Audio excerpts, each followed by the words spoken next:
Children go missing, and my next guest was one of those children. Marnie, thank you so much for joining us. Really appreciate it. Thank you for Marnie having is the me. author of Missing, a True Story of a Childhood Loss. So first, tell us about your story, Marnie.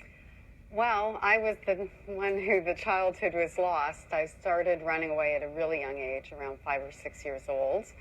And I did that for years and years. And by the time I was 13, I ran away for 3.5 years. What were the circumstances that you started running away at such a young age? An abusive and neglectful home, a lot of emotional abuse, and I just wasn't safe. I wasn't physically or emotionally safe, which is what happens with a lot of runaways. And then at 13, you ran away for good. Yeah, once. So where did you run to? I was in Miami at the time, Okay. so a little warmer than it is Yeah. here, which was beneficial. I ran to the beach initially, and once I got through the first night there, then it became a park bench, and then it became abandoned buildings, and the whole 9 yards. Eventually, I found a job and was able to get on my feet to some degree. But what were those experiences like before you found work? What was it like living on the streets? Really scary, Yeah. really scary, really hard. I mean, I was hungry, I was alone, homeless. People don't realize, just the basic necessities of having a shower or, a bathroom in general, and feeling physically safe. Yet, unfortunately, what I ran to was still better than what I was facing at home. I think that's the frightening thing, and I think there's a lot of myths and misconceptions of why children run away from home. As you shared your story, have some people approached you and said, "Oh, thank goodness, someone's finally telling, the true story of why many children end up running away from home"? Yeah, a lot of people actually, and that's the point. There's unfortunately a large segment of society also that doesn't understand.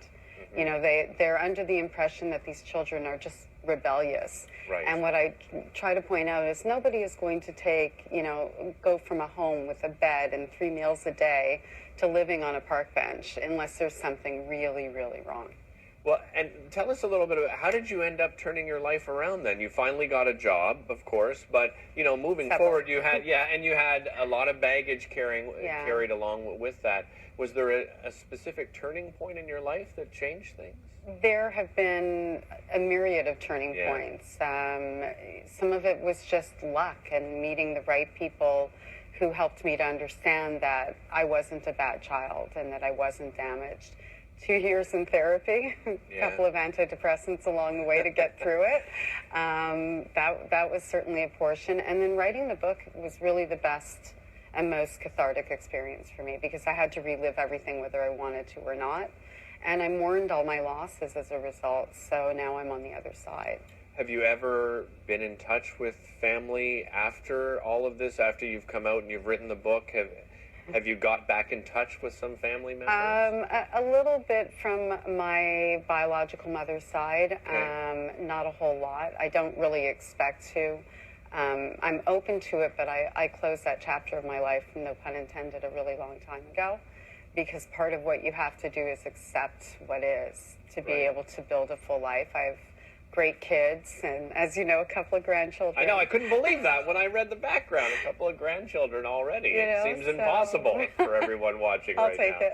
Thank you. What has their reaction been, your kids and even your grandchildren, to have sharing your story? I imagine you shared your story with them as well, since you were going to be penning a book. Yeah, my children have grown up knowing my story, bits and pieces of it. They know it very, very well now, obviously, because they've read the book, and they're really proud of me. They're really supportive, and it's actually drawn us even closer together, so I'm really happy about that. What about reaction from other children? I understand you go in, you speak to young people, you go to schools and talk to them. What has been their feedback when you're sharing?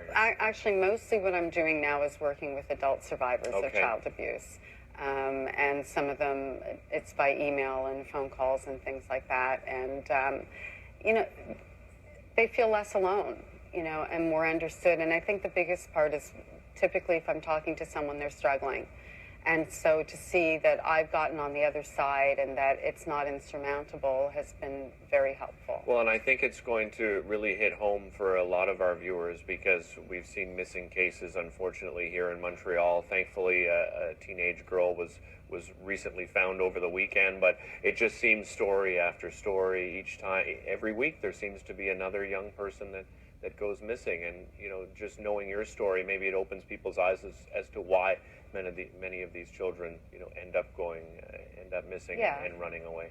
Marnie, thanks so much for spending time with us this morning. Thank you for having me. I really appreciate it too. Don't